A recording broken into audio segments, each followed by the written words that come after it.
பரவாயில்ல, சூப்பராக வாஷ் பண்ணி கொடுத்துட்டீங்க. நானும் பக்கத்தில் போய் பார்த்துட்டேங்க, மீன் மனமே வரல. கையை ஆட்டிக்கிட்டே இருந்துக்கோ, மீன் சாப்பிடாம எந்திரிச்சு பாரு, இலையில ஏதாவது இருக்கட்டும்.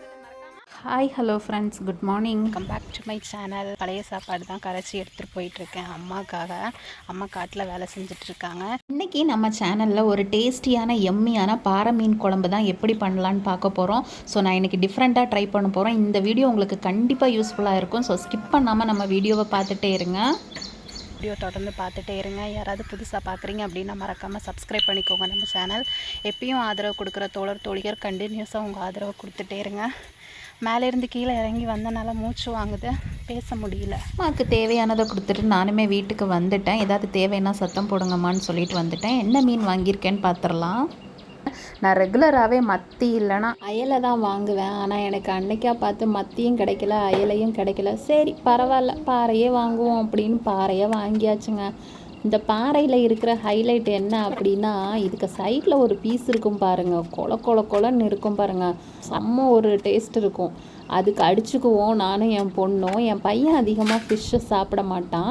இப்போ வந்து நான் ஃபிஷ்ஷு ஃப்ரைக்காக எடுத்து பிரித்து வச்சுருக்கேன். சதையாக இருக்கிறதெல்லாம் ஃப்ரைக்கு போட்டுட்டேன், முள்ளாக இருக்கிறதெல்லாம் குழம்புக்கு தள்ளி விட்டாச்சு. இப்போ ஃபிஷ் ஃப்ரைக்கு என்னென்ன பண்ணோம் அப்படின்னா, சிம்பிளாக மிளகாத்தூள் கொஞ்சம், மஞ்சத்தூள், உப்பு, அப்புறம் பார்த்தீங்கன்னா பூண்டு கொஞ்சம் தட்டியும் சேர்த்துக்கலாம். நான் இஞ்சி பூண்டு பேஸ்ட்டு சேர்த்துருக்கேன். இதில் பார்த்தீங்கன்னா கொத்தமல்லி தூள் சேர்க்க வேணாம், நான் எப்பயுமே சேர்க்க வேணாம். உங்களுக்கு பிடிச்சிருந்துன்னா சேர்த்துக்கோங்க. ஆனால் எனக்கு அந்த கொத்தமல்லி தூள் மீன் பொரிச்சதுக்கப்புறம் அந்த ஸ்மெல் எனக்கு பிடிக்காது, எங்கள் வீட்லேயும் பிடிக்காது. அதனால் நான் எப்பயுமே கொத்தமல்லி தூள் சேர்க்க மாட்டேன். இப்போது இதை நல்லா மிக்ஸ் பண்ணிவிட்டு கொஞ்சம் நேரம் ரெஸ்ட்டில் வச்சிடலாம். இதில் தான் பாறை மீன் செய்கிறேன். நீங்கள் இதை விடவும் நல்லா செய்வீங்க அப்படின்னா அதையே ஃபாலோ பண்ணுங்கள். நான்லாம் பிகினர் தான் சமையலில். எனக்கு தெரிஞ்ச சமையலை உங்கள் கூட ஷேர் பண்ணுறேன், அவ்வளோதான். அடுப்பத்தை வச்சுட்டேன், கடாய் வச்சுட்டு என்ன பண்ணேன் அப்படின்னா ஆயில் போர் பண்ணிட்டேன். ஆயில் போர் பண்ணதுக்கப்புறமா கொஞ்சமாக சீரகம், கொஞ்சமாக வெந்தயம் அதிகம் ஆட் பண்ணாதீங்க, கசத்துரும். அதனால் வெந்தயம் வந்து கம்மியாகவே ஆட் பண்ணிக்கோங்க. இதெல்லாம் நல்லா பொரிஞ்சதுக்கப்புறமா ஒரு 4-5 பூண்டு தடையுமே அதில் போட்டு ஒரு லைட்டாக கொஞ்சம் வதக்கி விட்டதுக்கப்புறமா என்ன பண்ணியிருக்கேன் அப்படின்னா கருவேப்பிலை போட்டிருக்கேன். கருவேப்பிலை போட்டதுக்கப்புறமா சின்ன வெங்காயம் கட் பண்ண வேணாம், முழுசாகவே நீங்கள் போட்டுக்கலாம். ஏன்னா இந்த சின்ன வெங்காயம், தக்காளி இதெல்லாம் நம்ம என்ன பண்ண போகிறோம் அப்படின்னா லைட்டாக வதங்கினதுக்கப்புறமா இதை பேஸ்ட்டாக நம்ம ரெடி பண்ண போகிறோம். அதனால் கட் பண்ண வேண்டிய அவசியம் இல்லை. லைட்டாக கொஞ்சம் உப்பு ஆட் பண்ணிக்கோங்க. அப்போ இந்த சின்ன வெங்காயம் நல்லா வதங்கி வந்துடும். இப்போ சின்ன வெங்காயம் நல்லா வதங்கினதுக்கப்புறமா தக்காளியுமே ஆட் பண்ணிக்கோங்க. தக்காளியும் ஆட் பண்ணிவிட்டு என்ன பண்ணுங்கள் அப்படின்னா நல்லா வதக்கி விட்டுருங்க. இந்த ரெண்டுமே நல்லா வதங்கி வந்ததுக்கப்புறமா தான் நம்ம மசாலா ஆட் பண்ணணும். என்னென்ன மசாலா அப்படின்னா மஞ்சத்தூள் கொஞ்சம், மிளகாத்தூள் கொஞ்சம், கொத்தமல்லி தூள் கொஞ்சம், இதெல்லாமே போட்டு நல்லா வதக்கி விட்டுட்டு இதை மிக்சியில் மாற்றும் போது என்ன பண்ணுங்க அப்படின்னா கொஞ்சமாக தேங்காய் போட்டு அரைச்சி பேஸ்ட்டாக வச்சுக்கோங்க.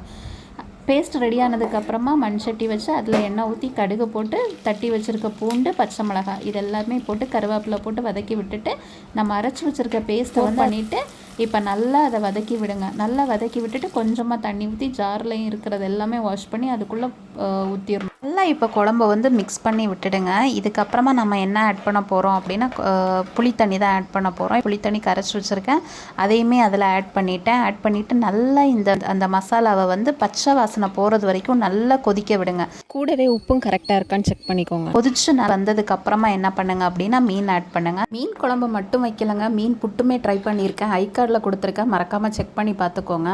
குழம்பு கொதிக்க ஒரே பசி, எப்படா குழம்பு கொதிச்சு எப்படா மீனை போட்டு சாப்பிடுவோம் அப்படின்னு இந்த சட்டிக்குள்ளால தலை தான் போகலை, எட்டி பார்த்துட்டு இருந்தேன். மனம் வருதான்னு. அதுக்கப்புறம் தான் எங்கள் வீட்டில் சொன்னார் மீனை போட்டால் தான் மீன் மனம் வரும் அப்படின்னு. ஓ இது வேற இருக்கா அப்படின்னு சொல்லிட்டு மீனை இறக்கியாச்சு. இப்போ மீனை வந்து ஒன்றா என்ன பண்ணிட்டேன் அப்படின்னா குழம்புக்குள்ளால டிப் பண்ணி போட்டுட்டேன். இப்போ தான் குழம்புல ஒரு ஃபைனலான ஒரு ரிச்னஸ்ஸான டேஸ்ட்டு கொடுக்கும். அந்த மீனோட அந்த வாசம் இதெல்லாம் அந்த குழம்புல இறங்கி குழம்பு பார்த்திங்கன்னா இன்னும் ஒரு சூப்பரான ஒரு டேஸ்ட் கொடுக்கும். பாருங்கள் எவ்வளோ அழகாக கொதிச்சு வந்துருச்சுன்னு குழம்பு. பார்க்கவே இப்போவே சுடு சாப்பாடு போட்டு சாப்பிட்ணும் போல் இருக்குது. அதே மாதிரி குழம்பு வந்து ஃபஸ்ட்டு மீனை இறக்கணுன்னே கரண்டி போட்டு கிண்டி விட்டுடலாம். அதே ஒரு 2-3 கொதி வந்ததுக்கப்புறமா நீங்கள் கரண்டி போடக்கூடாது. இந்த எடுத்து தான் என்ன பண்ணணும் அப்படின்னா அலசி விடணும்.